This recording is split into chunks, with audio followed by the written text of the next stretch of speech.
এমন কিছু রেখে যেন না যেন আপনার ছেলেরা, আপনার নাতিরা আপনার নাম শুনলে যেন লানত দেয়। এটা জীবন নয়, এটা জীবন নয়, এটা জীবন নয়। এমন একটা জীবন বানান যেন আপনার মৃত্যুর সংবাদটা শুধু আপনার পরিবারের মুখে চোখের মধ্যে মলিনতা আর অশ্রু আনবে না, শুধু আপনার আশেপাশে পরিচিতরা পর্যন্ত বলবে, আহ আফসোস, আজকে একজন নেককার বান্দাকে হারিয়ে ফেলেছি, আজকে একজন মায়ার মানুষকে হারিয়ে ফেলেছি, আজকে একটা মমতার মানুষকে হারিয়ে ফেলেছি।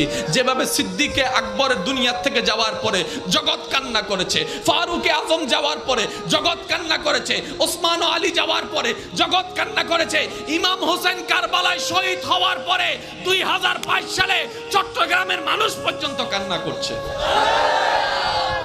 আল্লাহু আকবার।